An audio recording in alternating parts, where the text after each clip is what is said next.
Class 5th. Today we are going to do our chapter 14th, The Great Indians. India के great लोग कौन कौन थे? Okay, let's read the chapter. Reading about the lives of great people is always amazing. Great people के बारे में अगर हम पढ़ते हैं बहुत ज़्यादा इंटरेस्टिंग चीज़ें हमें पता चलती हैं उनके बारे में, क्या अमेजिंग होता है. We can learn about their great work. उनके ग्रेट काम के लिए जो उन्होंने किए हैं उसके बारे में हम पढ़ सकते हैं. There are so many people in our country who have contributed great things in the different field of life. हमारे इंडिया में, हमारी कंट्री में बहुत सारे ऐसे लोग हैं जिन्होंने बहुत अच्छे काम किए हैं, कंट्रीब्यूट किया है उन्होंने ग्रेट थिंग्स में in the fields of life. ज़िंदगी के काफ़ी सारे फील्ड्स हैं जिसमें उन्होंने बहुत अच्छे काम किए हैं. A few great people from the field of medicine, literature, education, music, science and art have been chosen. Let us know about them. कुछ लोग हैं जैसे मेडिसिन, लिटरेचर एक्सेट्रा फील्ड से, उनके बारे में हम पढ़ेंगे. So first is Sushruta and Charaka. Okay, the first, the oldest Indian text Atharva Veda deals with the medicine, disease and their treatment. सबसे जो पुराना टेक्स्ट था, जो लिखी हुई कोई बुक है, वेद है जिसे बोलते हैं, वो है अथर्वा वेद, जिसमें मेडिसिन्स और डिजीज़ के बारे में और उनके ट्रीटमेंट के बारे में लिखा हुआ है. Later to famous work in medicine were written in the Sushruta Samhita and the Charaka Samhita. These were written by Sushruta, a surgeon, and Charaka, a physician, during ancient age. तो सुश्रुता और चक्र दो पर्सन्स थे. जो सुश्रुता था वो थे surgeon, और जो चरका थे वो थे फिजिशियन. पुराने टाइम में उन्होंने बहुत बड़े बड़े काम किया. अब क्या किया था उन्होंने? जो सुश्रुता थे is called the famous of is the father of plastic surgery. Sushruta को प्लास्टिक सर्जरी के फादर कहा जाता है. मतलब जो प्लास्टिक सर्जरी अब चल रही है मशीनों वगैरह से, तो तब पहले उस टाइम एंशिएंट एज में सुश्रुता जी करते थे. He was an expert in removing stones from the kidney and the bladder. वो किस में एक्सपर्ट थे? किडनी में से स्टोन को और निकालने के लिए, और ब्लैडर में से. And treating fracture and performing eye operations to remove cataracts. Eye का ऑपरेशन करते थे. वो एक अच्छे सर्जन थे. He also knew about 100 of medicine plants and how they could be use to treat different diseases. वो क्या थे, उनको किस चीज़ की नॉलेज थी कि कौन सा plant as a medicine use किया जा सकता है, और वो कैसे हम उसको यूज़ कर सकते हैं, किस डिजीज़ के लिए, किस बीमारी के लिए यूज़ कर सकते हैं. और चरका लिव्ड अबाउट 2000 ईयर्स एगो. 2000 साल पहले चरक वैसे होता है हिंदी में. ये क्या थे? Physician. In this book he described the diagnosis and treatment of many disease. बहुत सारी डिजीज़ के बारे में उन्होंने ट्रीटमेंट लिखा है, जो उनकी बुक हमने देखी थी अभी. ही described in detail the various stages through which food passes before being fully digest. उन्होंने उस बुक में लिखा है, उस टाइम में उन्होंने बुक में लिखा है कि जो हम खाना खाते हैं वो कैसे हमारे बॉडी में डाइजेस्ट होता है, कैसे वो कंज्यूम होता है. He stressed on the importance of hygienic in the treatment of diseases. उन्होंने जब भी किसी डिजीज़ का, किसी बीमारी का ट्रीटमेंट करते हैं डॉक्टर्स, तो उसमें उन्होंने लिखा है कि उनको प्रिकॉशंस क्या रखने चाहिए, कैसे हाइजीन रखना चाहिए आसपास को. Charaka also knew the medical properties of many plants. In this book Chakra Samiksha he also listed the responsibilities of doctor and how he should conduct himself with his patients. तो जो इनकी बुक है उसमें उन्होंने ये लिखा है कि कौन कौन से प्लांट्स हैं जो जिनसे हम मेडिसिन बना सकते हैं, उनकी क्या प्रॉपर्टीज़ हैं, और डॉक्टर्स के बारे में कि डॉक्टर की रिस्पॉन्सिबिलिटी क्या होती है और उनको पेशेंट के साथ कैसे रहना चाहिए, कैसे उनको सर्व करना चाहिए। Next is Tansen. Tansen was a great musician. Akbar the famous Mughal emperor had 9 great people in his court. Akbar जो मुगल एम्परर थे, बादशाह थे, उन्होंने अपनी अपने कोर्ट में 9 ग्रेट पीपल रखे हुए थे और जिनको नवरत्न कहा जाता था, तो उनमें से तानसेन एक थे। And he was a singer of that time and he was a greatest singer of that time. बहुत अच्छे ग्रेट सिंगर थे। Tansen originally belong to Gwalior. वो ग्वालियर से थे, जो कि अब एमपी में है, मध्य प्रदेश में। When he was a young boy, he greatly impressed Swami Haridas, a saint singer of Vrindavan. Vrindavan के एक संत थे जो सिंगर थे, स्वामी हरिदास, और ये उनसे बहुत ज़्यादा इम्प्रेस थे और स्वामी हरिदास ने ही इनको म्यूज़िक सिखाया था। It was Swami Haridas who taught Tansen the music. Tansen developed a new style of his own by combining the Indian and the Persian style of music। जो फ़ारसी का म्यूज़िक है और इंडियन म्यूज़िक है, उसको इन्होंने कंबाइन करके एक न्यू स्टाइल रेडी किया था, डेवलप किया था। He composed many ragas which were to be sung at different time of the day. Day के सेपरेट सेपरेट टाइम्स में उन्होंने ऐसे राग बनाए थे, कंपोज किए थे, जो ऐसे गाए जा सकते हैं। उनमें से कैसे है, एक है राग मल्हार एंड अनदर इज राग दीपक। जो राग मल्हार है, it is said that when Tansen सैंग राग दीपक, जब वो राग दीपक गाते थे, उससे क्या होता था, जो लैम्प्स होते थे रॉयल कोर्ट में जितने भी, सारे अपने आप लाइट अप हो जाते थे, जग जाते थे वो। Singing raag Malhar is believed to have had the power to cause rainfall. और राग मल्हार से क्या होता था, ऐसा कहा जाता है कि ऐसा होता था कि बारिश होने लग जाती थी विद राग Malhar. Next is Rabindranath Tagore. Rabindranath Tagore was a poet, writer, musician and philosopher. He was born in 1861 in Calcutta, जो कि अब कोलकाता है। Okay. Music was an integral part of the Tagore family. एक इंटीग्रल पार्ट था टैगोर फैमिली में, मतलब उनको बहुत ज़्यादा पसंद था, वो गाते थे। Tagore too liked poetry and music. जो रविंद्रनाथ टैगोर थे, उनको भी पोइट्री और म्यूज़िक बहुत पसंद था। When he was just 15 he surprised everyone by writing his first poem Banphool. उन्होंने 15 की एज में ही, जब वो 15 के हुए, उन्होंने सबको सरप्राइज कर दिया एक पोइम लिख के, Bana Phul. It was later published in a magazine, जो कि बाद में मैगजीन में पब्लिश हुई। Rabindranath had a keen interest in folk music of Bengal. Bengal के फोक म्यूज़िक में, जो उनका बंगाल का म्यूज़िक था, उसमें उनको बहुत ज़्यादा इंटरेस्ट था। It was used in many of his songs. तो बंगाल का म्यूज़िक जो लिरिक्स हैं, उन्होंने अपने बाकी सॉन्ग्स में भी बहुत ज़्यादा यूज़ किया है। आर नेशनल एंथम जनगण मन वॉज कंपोज्ड बाय हिम। जो हमारा नेशनल एंथम है जनगण मन, वो रविंद्रनाथ टैगोर जी ने ही कंपोज किया था। Tagore road nearly 50 books and more than 3000 poems. उन्होंने 50 बुक्स, लगभग 50 बुक्स और 3000 से ज़्यादा पोइम्स लिखी हैं। He was awarded the Nobel Prize for Literature in 1930 for his book Geetanjali. उनको 1930 में नोबल प्राइज़ मिला था गीतांजलि, जो उन्होंने बुक लिखी थी, उसके लिए। He was also knighted by the English government in 1915। 1915 में इंग्लिश गवर्नमेंट ने भी उनको अवार्ड दिया था। However, the returned his honor in protest against he returned his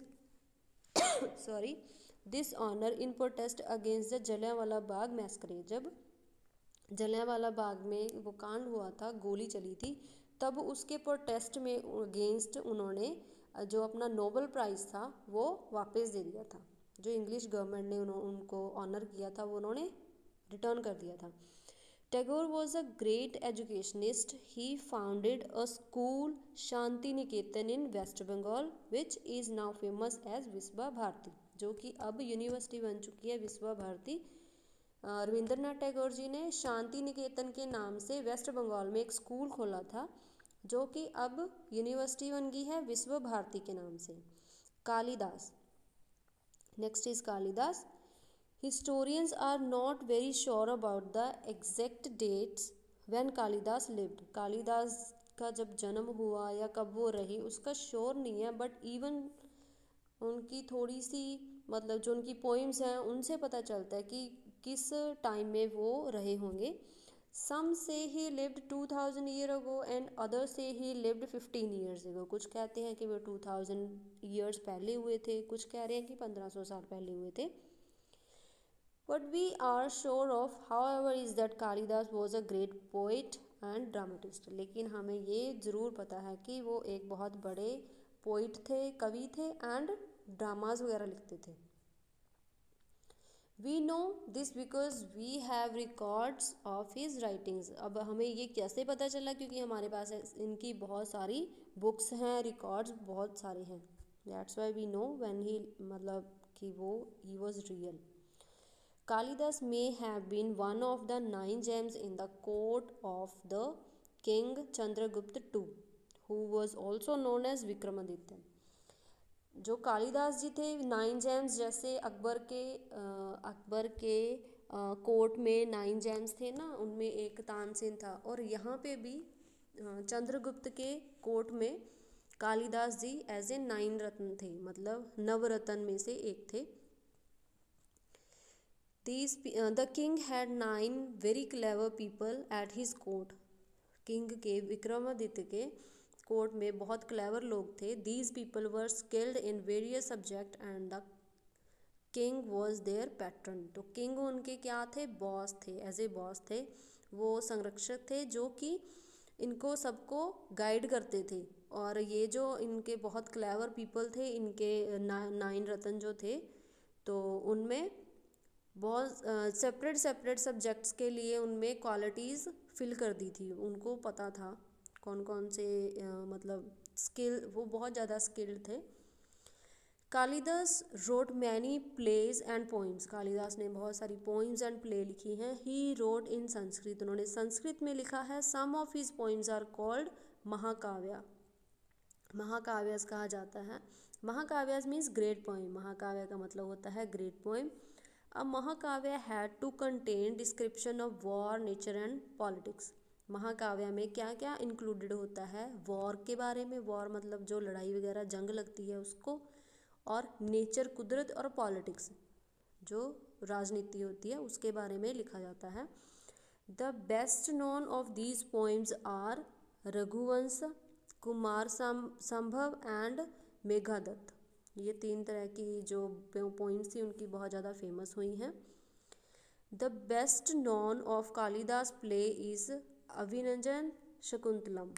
in this play and Kalidasa other work there are grand description of nature. ये जो play है इसमें और इनके जो बाकी के वर्क हैं उनमें उन्होंने नेचर को बहुत ज़्यादा डिस्क्राइब किया है।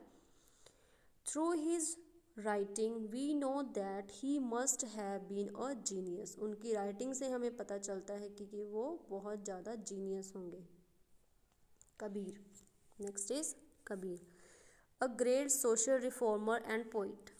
कबीर एक ग्रेट रिफॉर्मर थे और सोशल रिफॉर्मर थे, मतलब सोसाइटी को अच्छा ज्ञान देने वाले, एंड पोइट थे, कवि थे। Kabir is perhaps the best known and most respected name in India. अब कबीर जी को इंडिया में हर कोई जानता है, उनकी पॉपुलैरिटी इतनी है कि हर रिलीजन वाला पर्सन कबीर जी के बारे में जानता है। Hindus as well as Muslim and Sikh think very highly of this great man. Kabir ji के बारे में हिंदू हो, मुस्लिम हो, सिख, ईसाई जो भी है, हर कोई इनके बारे में जानता है। They also call him as a religious reformer. तो इनको सारे रिलीजियस धर्म के रिफॉर्मर के बारे में जैसे ही बोलते हैं, means he was like a saint. Many people call Kabir the father of Hindi literature because of the great amount of good poetry that he wrote. Kabir ji को कई लोग फादर ऑफ हिंदी लिटरेचर के फादर के नाम से भी बोलते हैं क्योंकि उन्होंने अपनी बहुत सारी पोइम्स लिखी हैं. He was the champion of Hindu Muslim unity.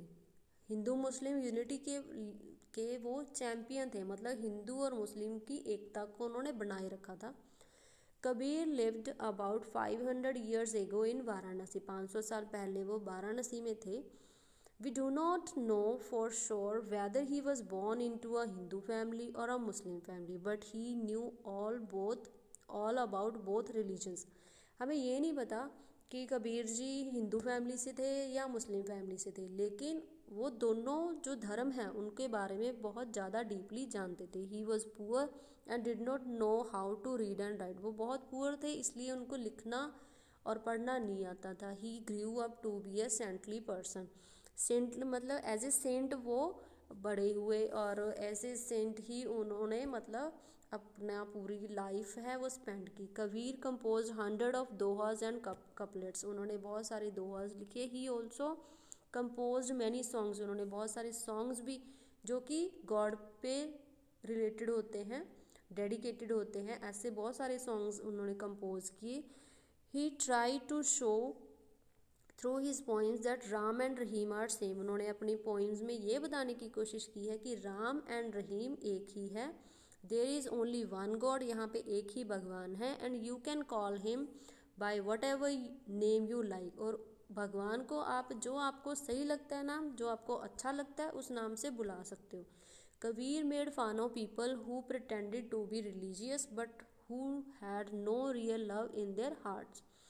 Kabir ji ने उन लोगों का मजाक उड़ाया है, उन लोगों के बारे में, मतलब उनको हंसी आती है उन लोगों के बारे में सोच के जो कहते हैं कि है तो हम रिलीजन वाले, मतलब धर्म को तो मानते हैं, लेकिन उनके दिल में, उनके हार्ट में किसी के लिए कोई प्यार नहीं होता.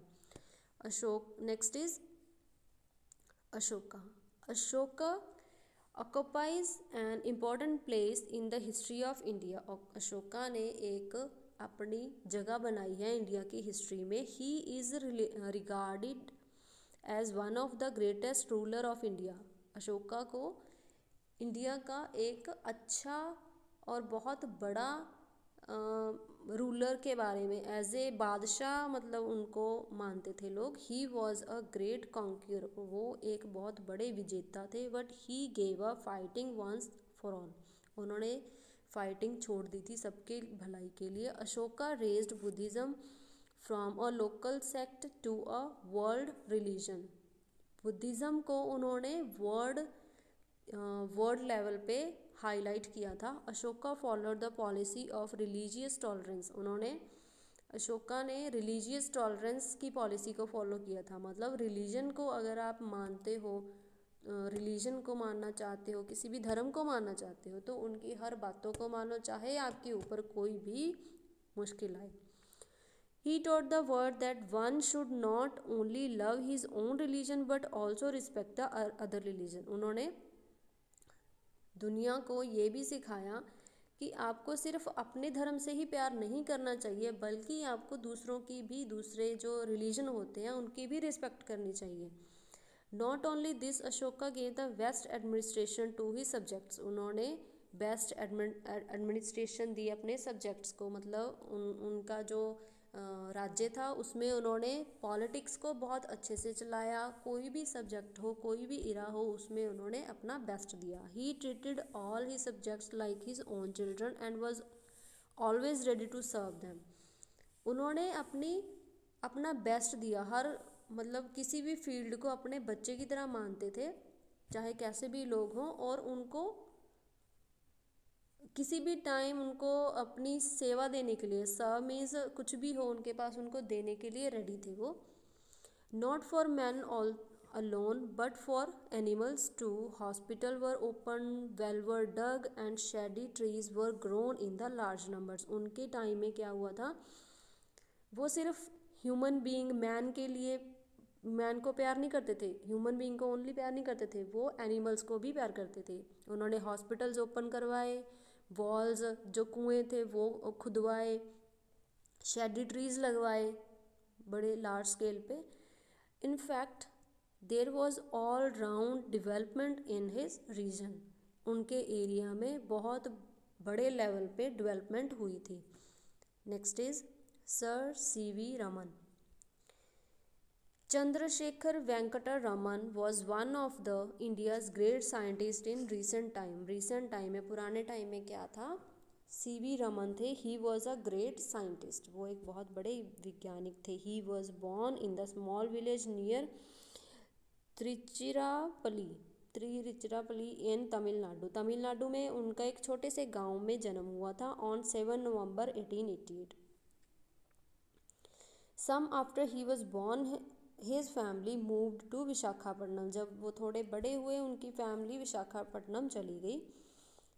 When he was 12, he completed his matriculation and went to Madras. जब वो उनकी एज 12 हुई तो उन्होंने मैट्रिकुलेशन की 10th की और फिर वो मद्रास चले गए। Venkata Raman had keen interest in science, उनका साइंस में बहुत अच्छा इंटरेस्ट था। He joined the presidency college in Madras and went to complete the masters degree. उन्होंने मद्रास के कॉलेज को, प्रेसिडेंसी कॉलेज को ज्वाइन किया और फिर वो मास्टर डिग्री के लिए चले गए। His favourite subjects were mathematics and physics, उनका फेवरेट सब्जेक्ट मैथ्स था और फिजिक्स था। Like all young man that time, sir Venkata Raman had to get a job. बाकी सब की तरह उनको भी जॉब करने की ज़रूरत पड़ी। He join the Indian finance department, उन्होंने इंडियन फाइनेंस डिपार्टमेंट को ज्वाइन किया। He worked for 10 years in this department, Indian finance department में उन्होंने 10 ईयर्स के लिए वर्क किया। He discovered many things about light, उन्होंने लाइट के बारे में बहुत सारी चीज़ें डिस्कवर की। इन 1928 Raman's experiments led to the discovery of new information about what happens to rays of light when they pass through water. उन्होंने एक बहुत ग्रेट इन्वेंशन की, एक एक्सपेरिमेंट किया जो कि आगे जाके बहुत बड़ी इन्फॉर्मेशन बनी कि जब पानी से लाइट्स गुजरती है तो क्या होता है, whether rays of light when they pass through the water, जब भी लाइट की रेज पानी से क्रॉस करती है तो क्या होता है। Today these rays are or bands are known as the Raman lines. अब ये वाली जो उन्होंने सर्च की थी उसको अब रमन लाइंस के नाम पे ही नाम दिया गया है। He was given the Nobel prize for his work in physics in 1930 में उनको नोबल प्राइज़ मिला था फिजिक्स के लिए। Sir C V Raman was a great scientist and a great leader. Sir C V Raman एक ग्रेट साइंटिस्ट और लीडर थे। He showed by his hard work that others too could succeed if they try. उन्होंने अपने हार्ड वर्क से लोगों को ये बताया कि अगर कोई भी हार्ड वर्क करे तो वो जो सक्सेस वो पाना चाहते हैं वो उनको ईजिली मिल जाएगी, but hard work is necessary. He died in 1970 और 1970 में उनका